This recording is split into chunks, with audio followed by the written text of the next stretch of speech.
முந்திரி திராட்சை முழுசா இருக்கு. ஆச்சி பாயாசம் மிக்ஸ், ஒன்று வாங்கினால் ஒன்று இலவசம். ரொம்ப படுதோல்வி அடைஞ்சிட்டோம் அப்படின்னு எதிர்கட்சிகள் அதிர்ச்சி ஆகலாம். ஆனா முதலா ஐயோ இவ்வளவு பெரிய வெற்றியா அப்படின்னு பாஜகவே ஒரு பெரிய ஒரு சர்ப்ரைஸுக்கு ஆளாயிருக்காங்க. இது முழுக்க நான் யாரோட தப்புன்னு சொல்லுவேன்னா காங்கிரஸ் கட்சியோட தப்பு தான். ஒரு பெரிய மனப்பான்மைன்னு ஒண்ணு சொல்லுவாங்கல்ல, அந்த மனப்பான்மையோட கட்சி கூட்டணியில் இருக்கக்கூடிய நீங்க யாரையுமே அணுகவும் கூடாது, அணுகவும் அது மிக மிக தப்பும் கூட. ராஷ்டிரிய ஜனதா தள கட்சியுடைய வேட்பாளருக்கு எகென்ஸ்டா யாரு வேலை பாக்குறாங்கன்னா காங்கிரஸ் கட்சியுடைய ஆட்களே தான் வேலை பாக்குறாங்க. ஸ்கெட்சுங்க, பக்காவான ஸ்கெட்ச் இது எல்லாமே. Holidays nale adu namma GT Holidays da. GT Holidays, South India's #1 travel brand. You know you are special when you're with GT Holidays. வரக்கூடிய தேர்தலில் அந்த காங்கிரஸினுடைய அந்த ஷீட் ஷேரிங் அப்படின்றது வந்து குறைவதற்கான வாய்ப்புகள் இருக்கா, குறிப்பா தமிழ்நாடு மாதிரி? இப்ப தமிழ்நாடு எலெக்ஷன்ல எனக்கு தெரிஞ்சு கடந்த முறை 25 சீட்டு கொடுத்திருந்தாங்கன்னு நினைக்கிறேன் திமுக இருந்து. இந்த முறை கூச்சமே பட மாட்டாங்க, காங்கிரஸ் 40 சீட்டு கேட்பாங்க. இப்ப திமுக கிட்ட போய் 40 தொகுதி கேளுங்க, இல்ல கடந்த முறை மாதிரி 25 தொகுதி கேட்கறாங்க, என்ன சொல்லுவாரு சிஎம்? என்ன சொல்லுவாரு? நிச்சயமா திமுக தரப்புல இருந்து கடந்த முறை கொடுத்ததை விட 50% குறைச்சுதான் கொடுப்பாங்க. 2 நாளைக்கு முன்னாடி தான் நியமிக்கப்பட்டாரு தமிழ்நாட்டுக்கான பொறுப்பாளர். அதுக்குள்ள டெல்லிக்கு கம்ப்ளைண்ட் சார், அதுக்குள்ள வந்துட்டாங்க தமிழ்நாடு புதிய பொறுப்பாளர் வந்து சரியில்லை மாத்துங்க. 2 நாள் எனக்கு புரியல. திமுகவுக்கு உண்மையாலுமே இந்த சட்டமன்ற தேர்தலில் ஒரு கணிசமான ஒரு வெற்றி, ஒரு டீசென்டான வெற்றி வரணும் அப்படின்னா அதுக்கு முதல்ல செய்ய வேண்டியது காங்கிரஸ் கட்சிக்கு கொடுக்கக்கூடிய சீட்டுகளை ஆரம்பத்திலேயே பண்ணிடணும்.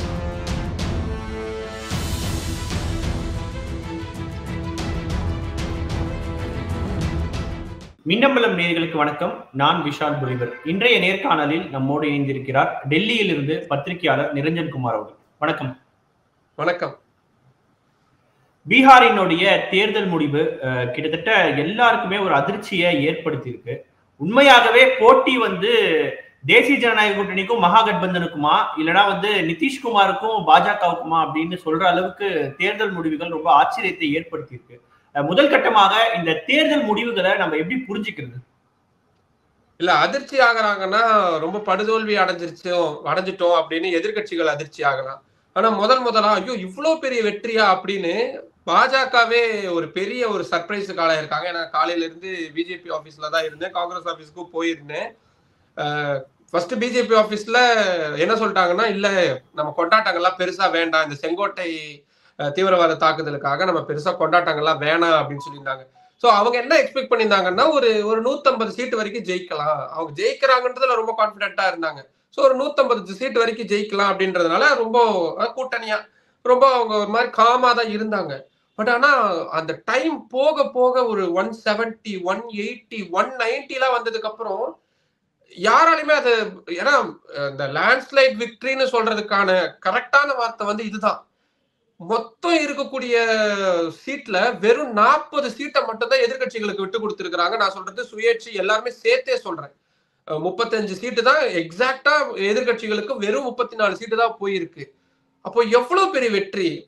பாஜக வந்து நிதிஷ்குமாரை விட இன்னொரு படி மேல போயிட்டாங்க. அவங்களுடைய கனவு மாநிலங்கள்ல வந்து பீகாரும் ஒண்ணு. எப்படி வடகிழக்கு மாநிலங்கள்ல வந்து காங்கிரஸ் கட்சி கோல் வச்சுக்கிட்டு இருந்தாங்களோ, மாநில கட்சிகள் சில இடங்கள்ல இருந்தாங்களோ, அதெல்லாம் தவிடுபடியாக்கி பாஜக வந்தப்போ அவங்க எந்த மாதிரியான ஒரு மனநிலையில இருந்தாங்கன்றத நான் நேர்ல இருந்து பார்த்திருக்கிறேன். இப்ப கிட்டத்தட்ட அதே மாதிரியான ஒரு மனநிலை தான் அவங்களுக்கு வந்து இப்ப பீகார். ஏன்னா அவங்க கால் பதிக்க முடியாத பெரிய மாநிலங்கள்ல பீகாரும் ஒண்ணு. எப்ப பார்த்தாலுமே அவங்க ஒரு செகண்டரி லெவல்லயே தான் இருப்பாங்க. அவங்களால தனிப்பெரும்பான்மை அப்படின்றது அவங்களுக்கு வரவே முடியாது.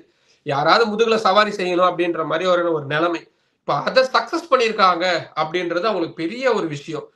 இது எவ்வளவு தூரம் அவங்க இதை மகிழ்ச்சியா பாக்குறாங்கன்னா, வெஸ்ட் பெங்கால்ல எதிர்கட்சியா பிஜேபி வந்தப்போ அவங்களுக்கு என்ன ஒரு மகிழ்ச்சி மனநிலை இருந்துச்சோ, தமிழ்நாட்டுல 4 சீட்டு ஜெயிச்சப்போ அவங்களுக்கு எவ்வளவு ஒரு மனநிலை இருந்துச்சோ, இல்ல உண்மையாலுமே தான் இது வந்து அவங்களால சாதிக்கவே முடியாதுன்னு சில விஷயங்கள் இருக்கும்ல, அதை அவங்க சக்சஸ் பண்றாங்க. தமிழ்நாட்டுல எனக்கு தெரிஞ்சு 4 சீட்டை விடல, 1 சீட்டு போதும் அவங்களுக்கு, 1 சீட்டு ஜெயிச்சுட்டா போதும் அப்படின்றதுதான் அவங்களுக்கு வந்து, அதுவே அவங்களுக்கு ஒரு பெரிய மகிழ்ச்சி.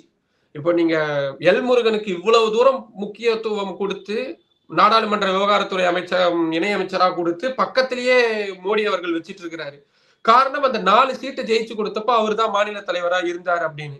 வானதி சீனிவாசன் அவர்களுக்கு இந்தியாவுடைய ஏதோ ஒரு கடைக்கோடியில் இருக்கக்கூடிய ஒரு மாநிலத்துல, அதுலயும் ஒரு கடைக்கோடியில் இருக்கக்கூடிய ஒரு மாவட்டம், ஒரு தொகுதி கோயம்புத்தூர், அவங்கள தேசிய மகளிர் அணி தலைவரா உட்கார வச்சிருக்கிறாங்கன்னா எவ்வளவு பெரிய போஸ்டிங் அது அவங்க கட்சியை பொறுத்த வரைக்கும். அதுக்கு காரணம் அவங்க அந்த தொகுதியில ஜெயிச்சு ஒரு நம்பரை ஓபன் பண்ணாங்க அப்படின்றதுதான். வெஸ்ட் பெங்கால்லையும் அதே மாதிரிதான். சுவேந்து அதிகாரியா அவ்வளவு தூரம் அவங்க தூக்கி வச்சு கொண்டாடுறதுக்கான மிக முக்கியமான காரணம் கம்யூனிஸ்ட், காங்கிரஸ், மம்தா பானர்ஜி, இந்த 3 ஜெயண்ட்டுகளுக்கு நடுவுல அப்படி ஒரு வீரியமிக்க ஒரு கட்சியா அவங்க வளர்ந்து வந்திருக்காங்கன்றப்போ, அந்த மாதிரி இப்ப பீகார்ல அவங்களுக்கு கிடைச்சிருக்கக்கூடிய வெற்றி அவங்க பாக்குறாங்க. அதனாலதான் இன்னைக்கு கொண்டாட்டங்கள்லாம் தலைவர்களாலையும் கண்ட்ரோல் பண்ண முடியல. ஒரு கட்டத்துக்கு அப்புறம் தலைவர்கள் பயங்கர ஜோஷ் ஆயிட்டாங்க, பயங்கர குஷி ஆயிட்டாங்க அவங்களுமே. சோ அந்த பாஜகவிற்கான ஒரு நீண்ட கால கனவு வந்து அவங்க நெருங்கிட்டாங்க. இன்னும் என்ன, முதல்வர் வேட்பாளர் எனக்கு தெரிஞ்சு இன்னைக்கு ஒரு 6 மாசம் நிதிஷ்குமாருக்கு ஒரு வேளை கொடுத்து வைக்கலாம். அவங்களுடைய காய் நகர்த்தல்கள் எல்லாம் சரியா போகணும், பொறுமையா காத்திருப்பாங்க. பாஜகவை பொறுத்த வரைக்கும் அவசரப்படக்கூடியவங்களோ அந்த மாதிரிலாம் கிடையவே கிடையாது. ஏக்நாத் ஷிண்டேவை கிட்டத்தட்ட 2.5 வருஷம் அந்த முதல்வர் பதவியில உட்கார வச்சு அழகு பார்த்துட்டு இன்னைக்கு ஏக்நாத் ஷிண்டே எங்க இருக்கிறாருன்னே தெரியாது.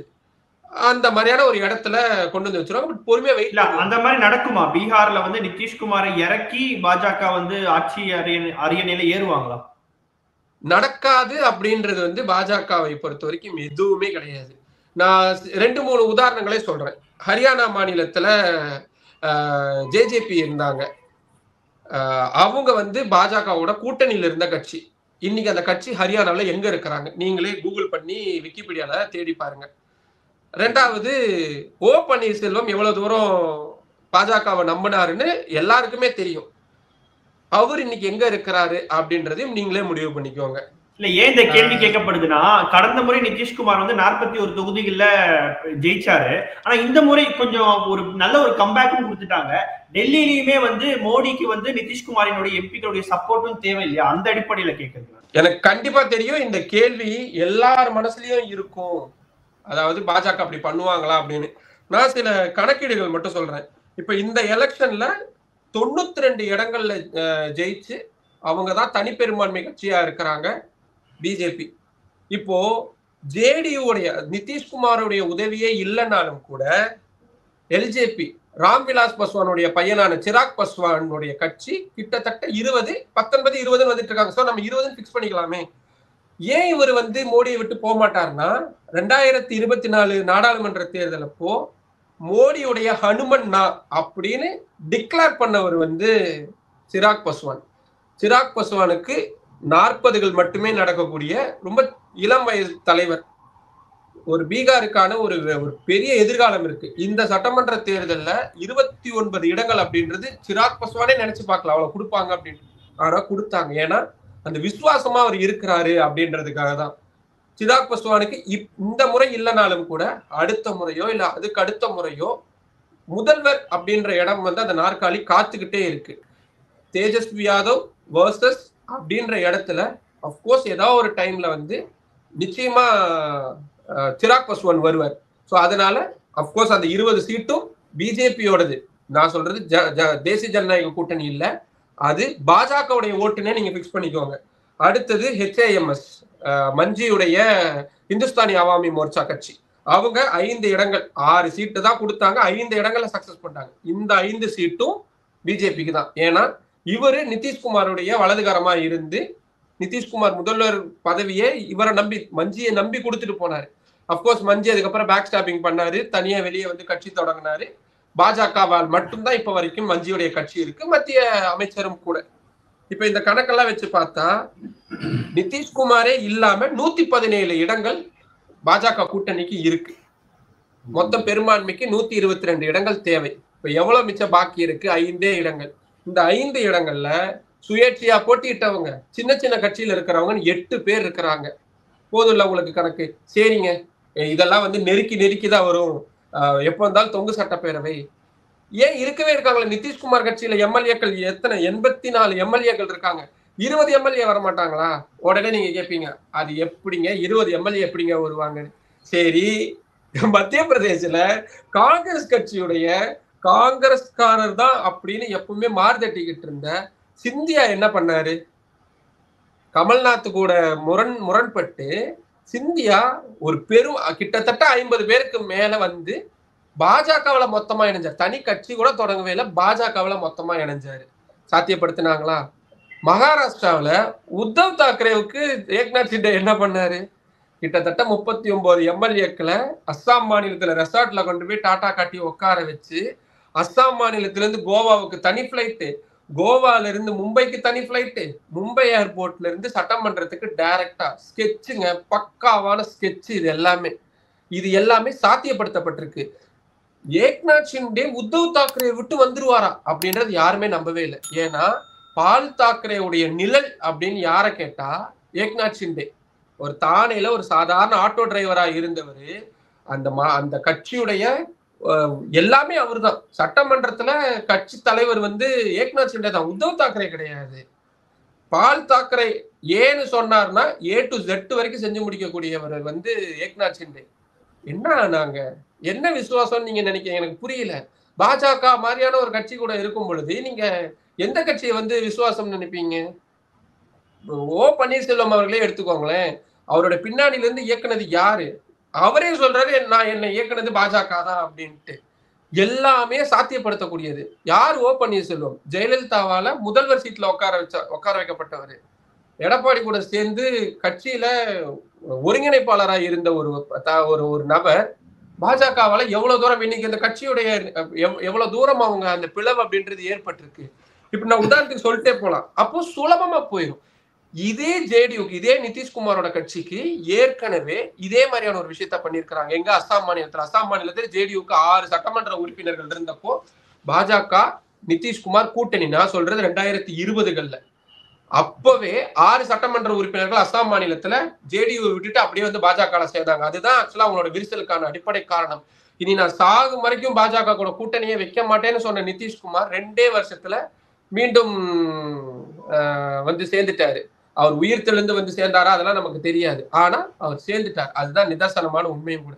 சோ பாஜகவை பொறுத்த வரைக்கும் அவங்க வந்து அதெல்லாம் செய்ய மாட்டாங்க அப்படிலாம் நீங்க எதுவுமே எதிர்பார்க்காதீங்க. அவங்களுக்கு தேவை வெற்றி, அவங்களுக்கு தேவை அந்த நாற்காலி, அதுக்காக எல்லாமே செய்வாங்க.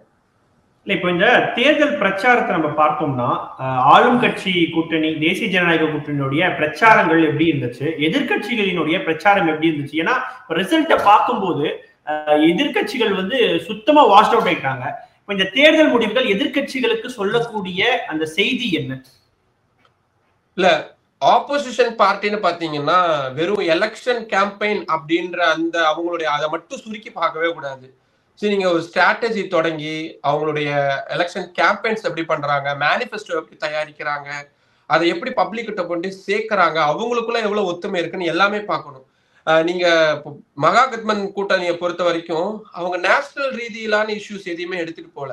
அவங்க முழுக்க அந்த மாநிலம் சார்ந்த விஷயங்களா கொண்டு போயிருந்தாங்க. உதாரணத்துக்கு மாதம் 10,000 ரூபாய் கொடுக்கக்கூடிய, மாதம் பெண்களுக்கு வழங்கக்கூடிய அந்த தொகையை வந்து சேர்த்து வச்சு எலெக்ஷனுக்கு முன்னாடி 10,000 ரூபாய் எல்லாருக்குமே போட்டாங்க.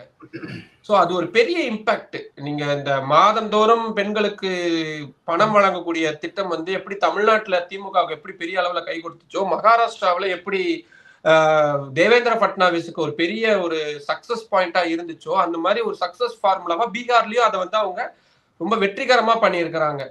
சரி, நான் என்ன வேணாலும் இருக்கட்டும் சார். நீங்க வந்து அவங்க பிஜேபி வந்து பயங்கரமா ஒர்க் அவுட் பண்றாங்க, அவங்களுக்கு வந்து லோக்கல் அவ்வளவு லீடர் இருக்குது, அவங்களுக்கு வந்து பயங்கர பணம் இருக்குது, எல்லாம் இருக்கட்டும். ஆனா எதிர்கட்சிகள் முதல்ல அவங்க மக்கள்கிட்ட போகணும்ல. சரி, இது முழுக்க நான் யாரோட தப்புன்னு சொல்லுவேன்னா காங்கிரஸ் கட்சியோட தப்பு தான். ஏன்னா ஒரு ஒரு ஒரு ஒரு பெரியண்ணன் மனப்பான்மைன்னு ஒண்ணு சொல்லுவாங்கல்ல, அந்த மனப்பான்மையோட கட்சி கூட்டணியில் இருக்கக்கூடிய நீங்க யாரையுமே அணுகவும் கூடாது, அணுகவும் அது மிக மிக தப்பும் கூட. இப்போ கடந்த முறையே இது என்ன சொன்னாங்க, 61 சீட்டு வாங்கியிருந்தாங்க. எத்தனை சீட்ல ஜெயிச்சிருந்தாங்க? 19 சீட்ல தான் ஜெயிச்சிருந்தாங்க. இந்த முறையும் அவ்வளவு பிரச்சனை.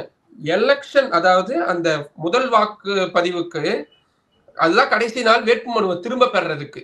அந்த அன்னைக்கு காலையில தான் முடிவாகுது, கூட்டணி இறுதி பண்றாங்க, தொகுதிகளை முடிவு பண்றாங்க. அதுக்கு முன்னாடி என்ன பண்ணியிருந்தாங்க?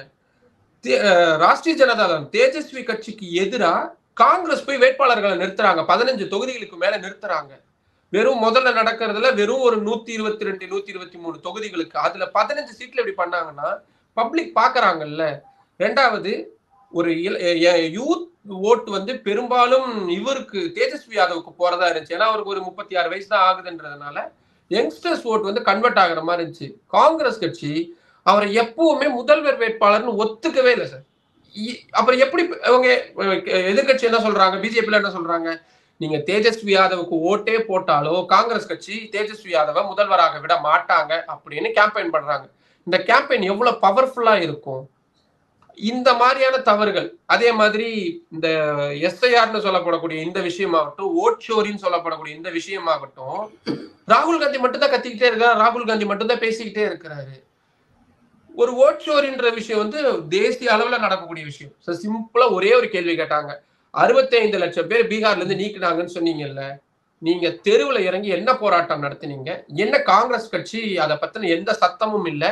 சுப்ரீம் கோர்ட் கேக்குது, சரிங்க எலெக்ஷன் கமிஷன் அப்படி தவறா வந்து 65 லட்சம் பேரை நீக்கிட்டாங்கன்னு சொல்றீங்க, நான் கேட்கல, நீங்க கேட்கல, சுப்ரீம் கோர்ட் கேக்குது. உச்சநீதிமன்ற நீதிபதி சூரியகாந்த் பெஞ்ச் கேக்குறாங்க. என்னன்னு கேக்குறாங்க, சரி உங்களோட பிஎல்ஓஸ்ல என்ன பண்ணிட்டு இருக்காங்க, உங்களுடைய அந்த லோக்கல்ல இருக்கக்கூடிய நிர்வாகிகள் என்ன பண்ணிக்கிட்டு இருக்காங்கன்னு கேக்குறாங்க. பதிலே இல்ல காங்கிரஸ் கிட்ட. அது உண்மைதானே? இப்ப தமிழ்நாட்டுல எவ்வளவு இது இருந்தாலும் எல்லா கட்சிகளுடைய பிஎல்ஓஸ் எவ்வளவு தூரம் பண்றாங்க. காங்கிரஸோட ரோல் என்னவா இருக்குது அதுல? என்ன பண்றாங்க? காங்கிரஸ் வந்து ஸ்ட்ரைக் ரேட் கம்மியா இருக்குன்றீங்க, ஆனா அதுவே வந்து ஆர்ஜேடிக்கு இது பொருந்தும் தானே. அவங்களும் 150 தொகுதிகளுக்கு மேல நின்னு அவங்களும் 30 தொகுதிகள் தான் ஜெயிச்சாங்க. Exactly, super. நீங்க இந்த கேள்விக்கு வருவீங்கன்றதுக்கும் நான் வரேன். லாஸ்ட் எலெக்ஷன்லயும் 23% ஓட் பேங்க் வாங்கி இருந்தாங்க ராஷ்டிரிய ஜனதா தளம். இந்த எலெக்ஷன்லயும் அதை அப்படியே கண்டினியூ பண்றாங்க.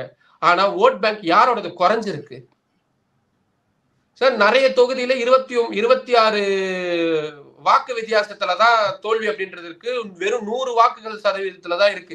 நான் என்ன சொல்றேன்னா, ராஷ்டிரிய ஜனதா தளம் இப்போ ஒரு உதாரணத்துக்கு இப்போ கீழே இருக்கிற நிர்வாகிகள் எடுத்துக்கோங்க. காங்கிரஸ் கட்சியை பொறுத்த வரைக்கும் தலைவர் சொல்லிட்டாருன்னா அப்படின்றதுக்காக அப்படியே செய்யக்கூடிய ஆட்கள்லாம் கிடையாது. நீங்க நிதிஷ்குமார் சொல்றோம், பாஜகவுடைய பீகார் முகமா யார சொல்றோம், சாம்ராஜ் சௌத்ரிய சொல்றோம். இதுக்கு முன்னாடி சுஷில் மோடி அவரு பீகாருடைய முகமா இருந்தாரு. நீங்க காங்கிரஸ் முகம் யாருன்னு சொல்லுங்க. பாத்தீங்களா, யாருக்குமே தெரியாது. ஒரு மாநிலத்துடைய இப்ப தமிழ்நாட்டுல காங்கிரஸோட முகம் யாரு சார்? இப்ப தமிழ்நாட்டுல திமுகவோட முகம் யாரு? ஸ்டாலின். அதிமுகவுடைய முகம் யாரு? இபிஎஸ். பாஜகவுடைய முகம் யாரு? இப்ப நயினார் இருக்காரு. ஆனா ஒரு ஃபுல் ஃபிளெஜ்டு ஃபேஸா யார் இருக்காங்க? அண்ணாமலை அவர்கள் எல்லாருக்கும் தெரியுமா? இப்ப நயினார் நாகேந்திரன் இருக்கிறாருன்றப்ப தெரியுமா?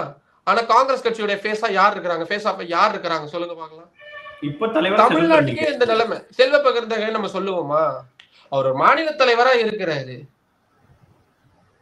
வேற என்ன எக்ஸ்பெக்ட் பண்றாங்க? அப்போ இதுதான் பிரச்சனை. அப்ப என்ன ஆகும்னா, ராஷ்டிரிய ஜனதா தள கட்சியுடைய வேட்பாளருக்கு எகென்ஸ்டா யாரு வேலை பாக்குறாங்கன்னா காங்கிரஸ் கட்சியுடைய ஆட்களே தான் வேலை பாக்குறாங்க. ஒண்ணு இல்ல, பிஜேபி வர்சஸ் காங்கிரஸ் பீகார்ல 30 சீட்டு 30 தொகுதியில் இவங்க 2 பேருக்கு இடையில நேரடி போட்டி. 26 27 தொகுதியில மண்ண கவிட்டாங்க காங்கிரஸ் கட்சி. இவங்க பண்ணதும் இல்லாம கூட்டணி கட்சிகள் யாருக்கும் சரியா இடம் ஒதுக்கல. நீங்க அந்த இடத்துக்கு வரீங்கன்றதுனாலதான் சொல்றேன். ஆர்ஜேடிக்கு உள்ளடி வேலை பார்த்து கொடுத்தது இவங்களாதான் வேலை பார்த்து கொடுத்துருக்காங்க.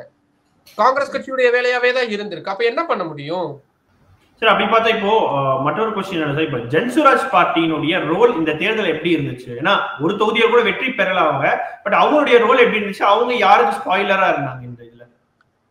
இல்ல, அவங்க முதல்லயே எனக்கு தெரிஞ்சு நான் உங்ககிட்ட பேசினதுனால வேற யார்கிட்டயும் பேசினது தெரியல. நான் முதலே சொல்லியிருந்தேன், ஜன்சுராஜ் பார்ட்டி ஸ்பாயிலரா தான் இருக்க போறாங்க அப்படின்றது ரொம்ப தெளிவாவே சொல்லியிருந்தேன். ஏன்னா அவங்களுடைய டிச்மெண்ட் யாருக்கு அதிகமா பண்ணிருக்காங்கன்னு பாத்தீங்கன்னா, இப்ப ரிசல்ட் வச்சு பார்த்தா நமக்கு தெரிஞ்சிச்சு. அப்கோர்ஸ் அவங்க மகாகத்பந்தன் கூட்டணிக்கு தான். ஏன்னா ஜன்சுராஜ் பார்ட்டியுடைய தலைவரான பிரசாந்த் கிஷோர், அவருக்கு அரசியல் அடையாளம் வந்தது பாஜகவால. ஏன்னா 2014 நாடாளுமன்ற தேர்தலில் அவர் தான் அந்த மோடி அலை அப்படின்ற அந்த விஷயங்கள் எல்லாம் காயின் பண்ணி அந்த கேம்பெயின் எல்லாம் அவர் தான் பிக்ஸ் பண்ணி கொடுத்தாரு. 2015 நிதிஷ்குமாருடைய கேம்பெயின் டிசைனரா அவர் தான் இருந்தாரு. வெற்றி பெறாரு. நிதிஷ்குமார் பார்ட்டிலேயே சேர்த்துக்கிறாரு. பீகாருடைய கேபினெட் அந்தஸ்துல பிரசாந்த் கிஷோர் இருக்கிறாரு. தொடர்ச்சியா வந்துகிட்டே இருக்கிறாரு. அதுக்கப்புறம் விலகிறாரு, தனியா கட்சி ஆரம்பிக்கிறாரு. இதெல்லாம் பண்ணிக்கிட்டே இருக்கிறாரு. ஆனா அந்த ஆரம்ப கட்ட பாசம்னு ஒண்ணு இருக்கும்ல, அந்த பாசம் அவருக்கு விடவே இல்லை. யாராவது முதல் தடவை கட்சி ஆரம்பிச்சுட்டு நான் போட்டியிட மாட்டேன்னு சொல்லுவாங்களா? கேப்டனே ஷிப்பை விட்டு இறங்கி ஓடிட்டாரு.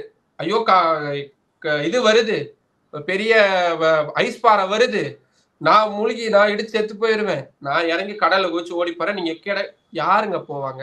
அப்படி போனாங்கன்னா இந்த பார்ட்டிக்கு யாருங்க ஓட்டு போடுவாங்க?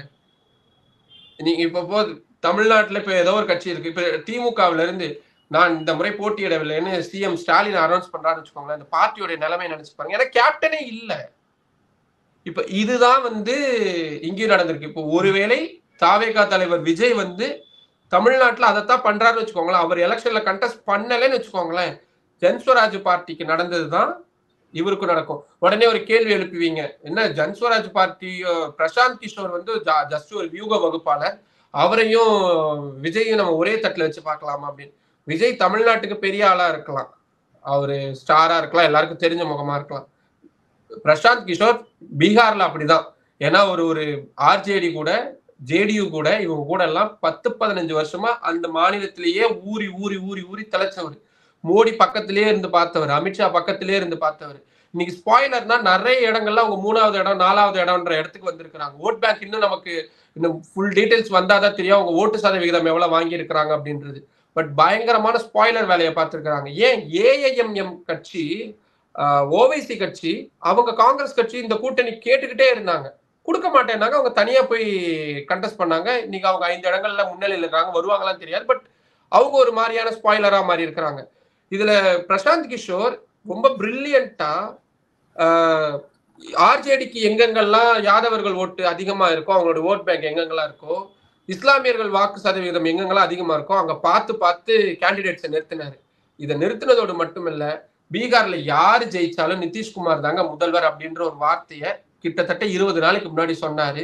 அவர் உள்ளர்த்தத்தோட தான் சொல்லியிருக்கிறாரு, நான் நிதிஷ்குமாரை ஜெயிக்க வைக்கிறதுக்காக கட்சி தொடங்கி இருக்கிறேன், வாக்குகள்லாம் பிரிக்க போறேன், நீங்க ஹாப்பியா இருங்க தலைவா அப்படின்னு ஒரு ஸ்டேட்மெண்ட்டா அவர் அப்பவே கொடுத்திருந்தாரு. அதை சக்சஸ்ஃபுல்லா பண்ணியும் காட்டிட்டாரு. இறுதி ஒரு கேள்வி என்ன, இப்போ இந்த எதிர்கட்சிகள் குறிப்பாக காங்கிரசினுடைய இந்த மோசமான ஸ்ட்ரைக் ரேட் மூலமா வரக்கூடிய தேர்தல்ல அந்த காங்கிரசினுடைய அந்த ஷீட் ஷேரிங் அப்படின்றது குறைவதற்கான வாய்ப்புகள் இருக்கா, குறிப்பா தமிழ்நாடு மாதிரி?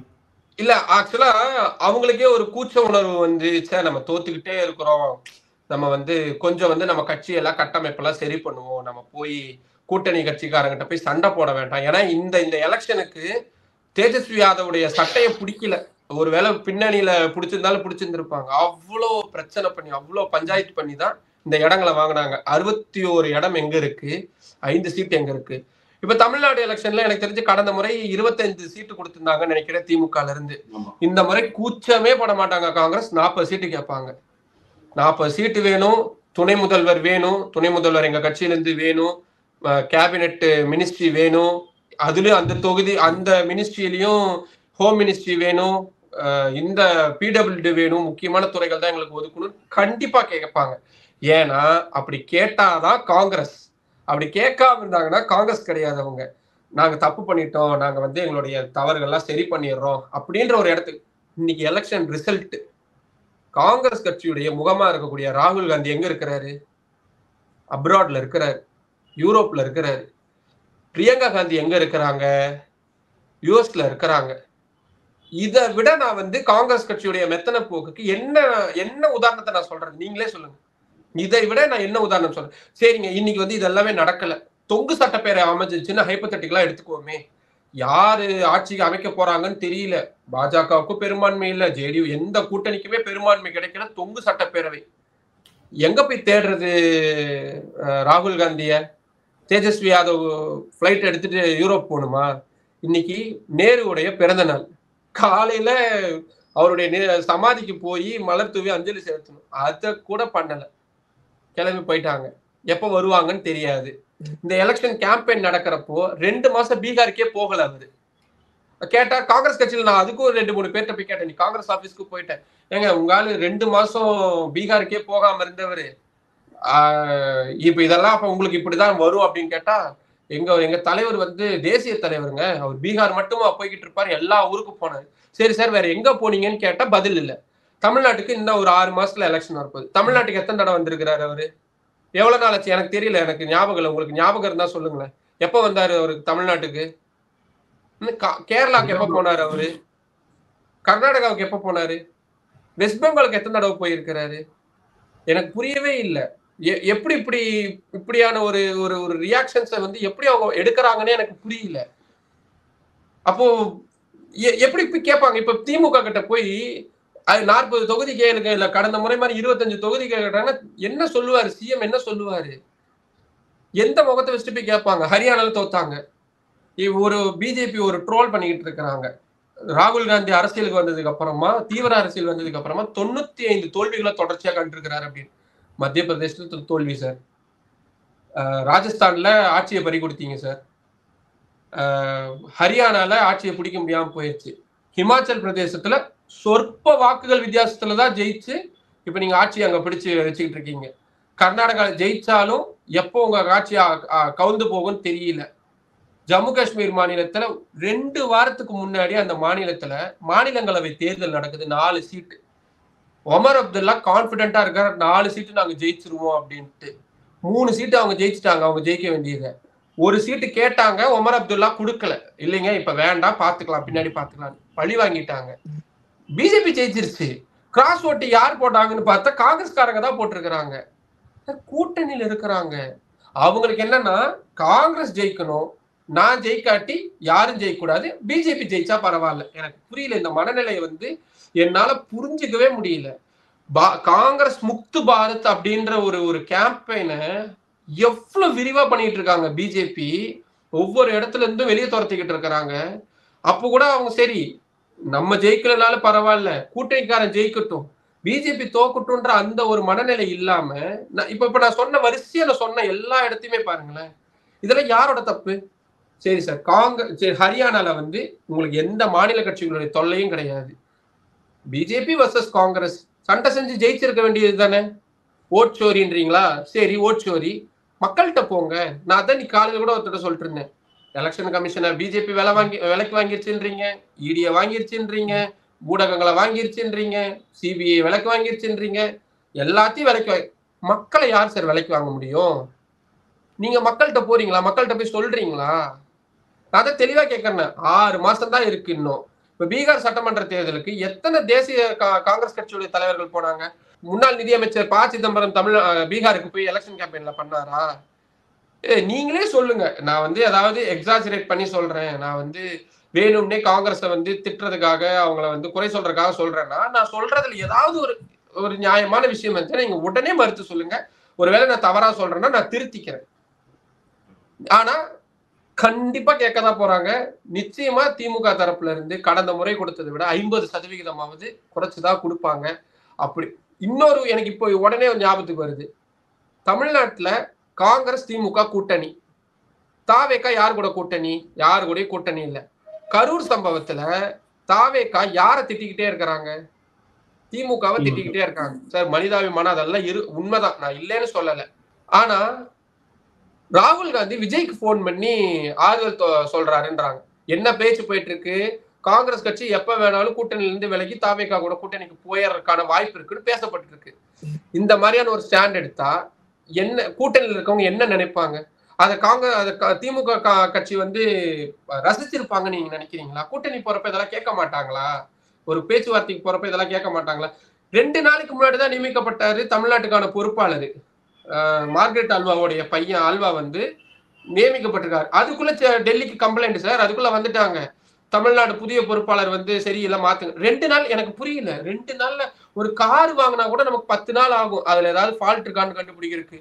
ஒரு நிர்வாகிய பொறுப்பாளரை நியமிச்ச 2 நாள்ல புகார்ன்ட்டு வராங்க. எங்கேயாவது நடக்குமா?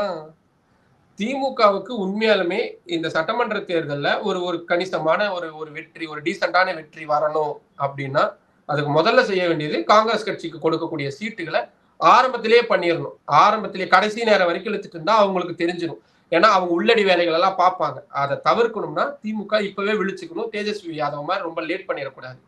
நிச்சயமா மின்னம்பலம் நேருக்காக பல்வேறு கேள்விகளுக்கு மிக ஆழமாகவும் பொறுமையாகவும் மிக விரிவாகவும் பதிலளிக்க நன்றி. நன்றி.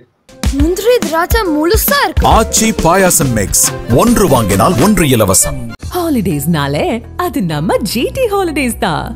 GT Holidays, South India's #1 travel brand. You know you are special when you're with GT Holidays.